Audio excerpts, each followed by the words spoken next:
Now, Honorable Prime Minister.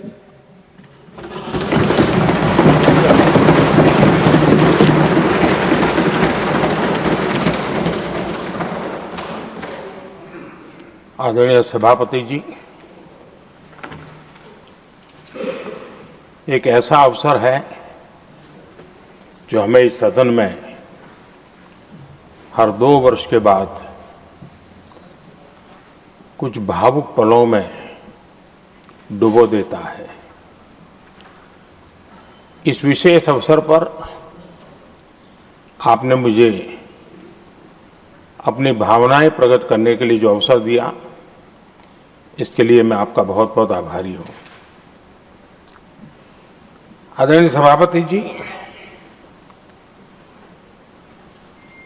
सदन के अंदर अनेक विषयों पर चर्चाएं होती हैं। हर किसी का बहुत ही महत्वपूर्ण योगदान होता है। कुछ खट्टे मीठे अनुभव भी रहते हैं, लेकिन आज जब ऐसा अवसर आता है तो स्वाभाविक रूप से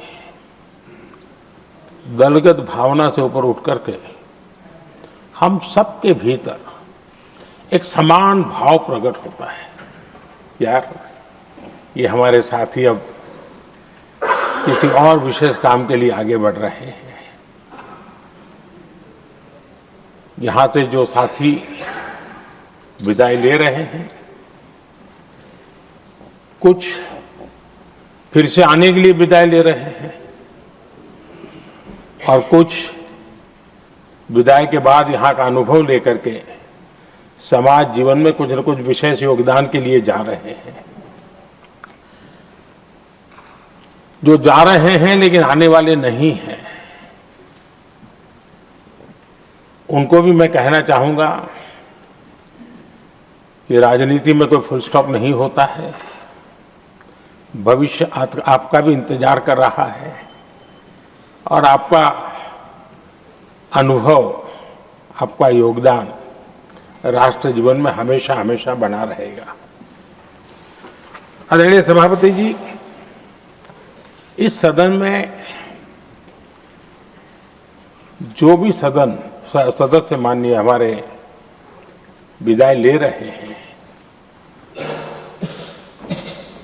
कुछ सदस्य ऐसे हैं जिनको शायद उस समय जाने का समय कार्यकाल आएगा जब सदन नहीं चलता होगा। कुछ हैं जिनको ऑलरेडी सदन के दरमियान ही विदाई मिल रही है। लेकिन ये जाने वाले सभी माननीय सांसदों का बहुत ही उत्तम योगदान है, इसलिए लेकिन मैं जरूर कहूंगा, आदरणीय देवगौड़ा जी, आदरणीय खड़गे जी, आदरणीय शरद पवार जी, ये ऐसे वरिष्ठ लोग हैं जिनके जीवन का आधे से अधिक उम्र संसदीय कार्य प्रणाली में गई है और इतने लंबे अनुभव के बाद भी सभी नए सांसदों ने सीखना चाहिए वैसे समर्पित भाव से सदन में आना, जो भी हमसे उनसे बन सकता है उतना योगदान करना, यानी समाज में से जो जिम्मेवारी मिली है उसके प्रति पूरी तरह समर्पित रहना, ये इन सब वरिष्ठ लोगों से हम जैसे सबको सीखने जैसा है और मैं उनके योगदान की भूरी भूरी सराहना करूंगा, क्योंकि इतना लंबा कार्यकाल छोटा नहीं होता है, बहुत महत्वपूर्ण है। उसी प्रकार से हमारे उपसभापति जी हरिवंश जी विदाई ले रहे हैं। हरिवंश जी को लंबे समय तक इस सदन में अपनी जिम्मेवारी निभाने का अवसर मिला है। बहुत ही मृदुभाषी, सदन को चलाने में सबका विश्वास जीतने का निरंतर जिन्होंने प्रयास किया, और मैंने देखा है कि संकट के समय ज्यादातर उपसभापति के ही जिम्मे आ जाता है कि भाई आप संभाल लेना जरा, तो उनको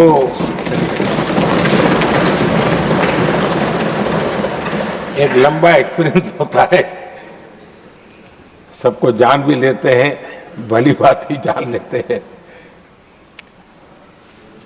लेकिन उनका भी योगदान। और जब भी, और मैंने देखा कि जब सदन का समय नहीं होता है तो देश के कोने में कहीं न कहीं वो यूथ के साथ मिलना जुलना, देश की परिस्थितियों के संबंध में उनको अवगत कराना, उनमें एक देश के प्रति संवेदनाएं पैदा करने का वो निरंतर काम। वे कलम के धनी तो है ही हैं, लेकिन कर्म कठोर के नाते भी मैं कहूंगा कि उन्होंने भारत के हर कोने में जाकर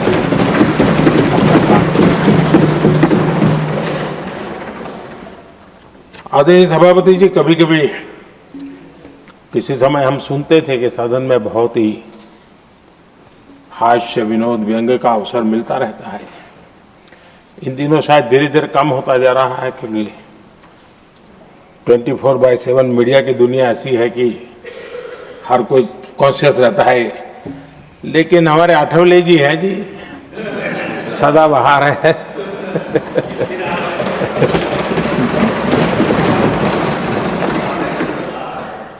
आठवले जी जा रहे हैं, लेकिन यहाँ पर किसी को खोट महसूस नहीं होगी, वो व्यंग्य विनोद भरपूर परोसते रहेंगे।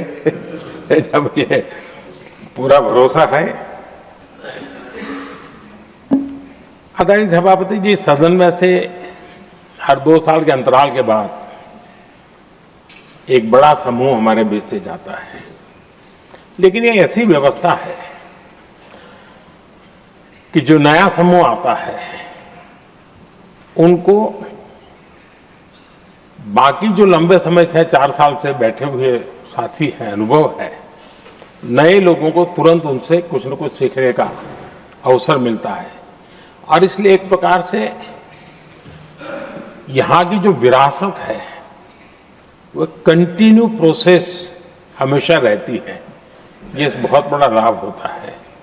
मुझे पक्का विश्वास है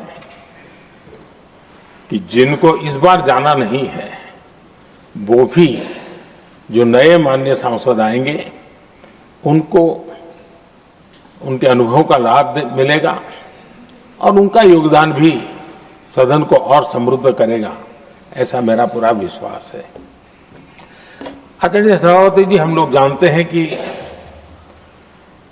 जीवन में या सार्वजनिक जीवन में जब भी कोई महत्वपूर्ण निर्णय करना होता है तो परिवार के लोग बैठ करके मन बना लेते हैं कि ऐसा करना है, लेकिन फिर भी कहते हैं अरे ऐसा करो, उनसे जरा पूछ लीजिए, एक सेकंड ओपिनियन ले लीजिए किसी वरिष्ठ से।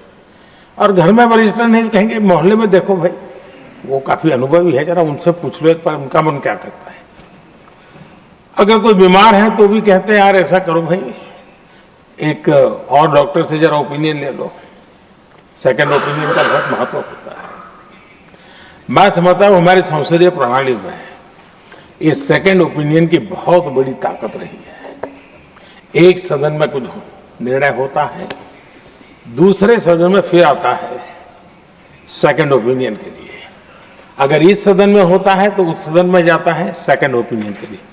और ये सेकंड ओपिनियन उस सारी बहस को, उस सारे निर्णय प्रक्रिया को एक बहुत बड़ा नया आयाम दे देती है। और वो मैं समझता हूं कि हमारी निर्णय प्रक्रिया को समृद्ध करती है। तो इसलिए सदन में जो माननीय सांसद बैठते हैं उनके लिए एक खुलापन रहता है कि भाई चलो इस सदन में नहीं तो उस सदन में एक अच्छा ओपिनियन नया आएगा, उस सदन में नहीं तो इस सदन में एक नया ओपिनियन आएगा। तो ये सेकंड ओपिनियन ये हमारे लोकतंत्र में एक बहुत बड़ा कंट्रीब्यूशन है, जो जिस विरासत को हमें संभालना, हमारे जो माननीय सांसद विदाई ले रहे हैं उनका तो योगदान रहा ही है और इसके लिए भी मैं उनका साधुवाद करता हूं। आदरणीय सभापति जी, जो हमारे माननीय सांसद विदाई ले रहे हैं, बहुत आने वाले दिनों में तो शायद ये अवसर रहने वाला ही नहीं है, लेकिन ये माननीय सांसद ऐसे हैं कि जिनको पुराने संसद के भवन में भी बैठने का मौका मिला और नए संसद भवन में भी बैठने का मौका मिला। उनको दोनों इमारतों में उनको राष्ट्र के कल्याण के लिए अपना योगदान देने का अवसर मिला है और उनके कार्यकाल में ही उनको इस नए सदन के निर्माण प्रक्रिया में और नए सदन की निर्णय प्रक्रिया में भी हिस्सा बनने का अवसर मिला है। वो एक विशेष उनके जीवन में याद रहेगी, नई स्मृति रहेगी। आदरणीय सभापति जी, मैं सभी माननीय सांसदों के, और मैं मानता हूं कि ये सदन अपने आप में एक बहुत बड़ी ओपन यूनिवर्सिटी है। राष्ट्र जीवन की कई बारीकियों से परिचित होने का अवसर सदन में प्राप्त होता है।